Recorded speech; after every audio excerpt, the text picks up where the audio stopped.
अंतरिक्ष से जब हम पृथ्वी का दृश्य देखते हैं तो यह एक गहरे नीले रंग में रंगा हुआ प्रतीत होता है। यह नीला रंग महासागरों की विशालता की उपस्थिति को दर्शाता है, जो पृथ्वी के सतह का लगभग 70% भाग कवर करते हैं। महासागरों का निर्माण पृथ्वी के प्रारंभिक तापमान में परिवर्तनों के परिणामस्वरूप हुआ था, जिसने गैस रूप में उपस्थित पानी को लिक्विड फॉर्म में बदल दिया। इस प्रक्रिया ने जीवन के लिए अनुकूल परिस्थितियों का निर्माण किया। हालांकि महासागरों का पानी खारा होने के कारण यह पीने के लिए अयोग्य है, जबकि ताजे पानी के स्रोत अत्यधिक सीमित है। यह ताजे पानी की कमी हमारे अस्तित्व के लिए एक चुनौती प्रस्तुत करती है। महासागरों की खारापन का मुख्य कारण चट्टानों और उसमें मरे हुए जीव जंतुओं का योगदान है। ये तत्व महासागरों के खारे पानी के संतुलन में महत्वपूर्ण भूमिका निभाते हैं और जैव विविधता को भी प्रभावित करते हैं। जैव विविधता की बात करें तो महासागरों की संख्या को ज्योग्राफिकली 5 प्रमुख भागों में वर्गीकृत किया गया है।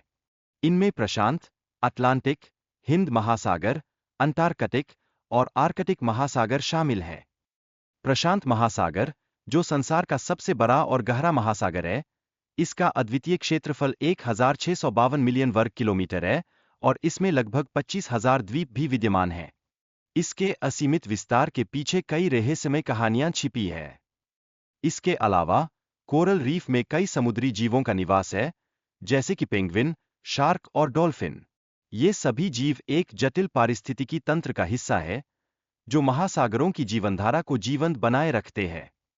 अब यदि हम अटलांटिक महासागर की ओर देखें, तो यह दुनिया का दूसरा सबसे बड़ा महासागर है, जो 106.5 मिलियन वर्ग किलोमीटर में फैला हुआ है।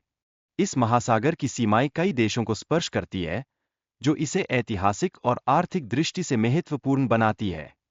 इसके संदर्भ में इस महासागर में कई महत्वपूर्ण आइलैंड्स और नदियां मौजूद हैं, जैसे अमेजन और मिसिसिपी, जो इसे एक विशेष पहचान देती है और इसे थर्स्टी ओशियन के नाम से भी जाना जाता है।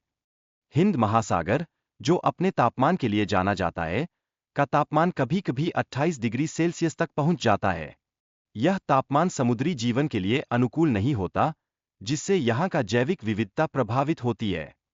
इसी तरह इस महासागर में ऑक्सीजन की मात्रा सबसे कम पाई जाती है, जिसके कारण यहाँ जीवन की उपस्थिति नगण्य है। यह स्थिति महासागर की पारिस्थितिकी तंत्र के लिए गंभीर चुनौतियां पेश करती है। हालांकि हिंद महासागर एक महत्वपूर्ण आर्थिक क्षेत्र भी है, जो दुनिया की तेल सप्लाई का 40% और समुद्री व्यापार का 80% से अधिक का संचालन करता है। इस महासागर की आर्थिक महत्ता वैश्विक व्यापार में महत्वपूर्ण स्थान रखती है। अब अंटार्कटिक महासागर पर नजर डालें, जिसकी औसत गहराई 4000 से 5000 मीटर के बीच है। इस महासागर का तापमान -2 से 10 डिग्री सेल्सियस के बीच झूलता है, जिससे इसे एक अत्यंत ठंडा क्षेत्र माना जाता है। यह महासागर अनेक रिसर्च स्टेशनों का घर है, जहां गर्मियों के महीनों में हजारों वैज्ञानिक गतिविधियों में लगे रहते हैं और अंटार्कटिका की ठंडक का अध्ययन करते हैं। यहाँ का वातावरण अनुसंधान के लिए एक अद्वितीय अवसर प्रदान करता है। अंटार्कटिक महासागर को दुनिया का सबसे बड़ा डेजर्ट माना जाता है, क्योंकि यहाँ वर्षा और बर्फबारी की अनुपस्थिति इसे विशेष बनाती है। यह महासागर अपने ठंडे वातावरण और अद्भुत जीवों के लिए जाना जाता है। आर्कटिक महासागर की बात करें तो यहाँ सर्दियों में बर्फ की मोटी चादर पूरे महासागर को ढक लेती है। यहाँ की जलवायु और मौसम की गतिविधियां स्थायी बर्फ के अधिकतर हिस्से को बनाए रखती है, यहाँ तक कि गर्मियों में भी।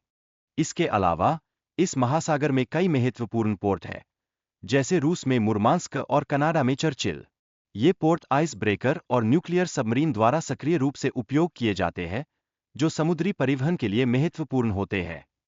वास्तव में जलवायु परिवर्तन आर्कटिक महासागर के लिए सबसे बड़ा खतरा बन गया है।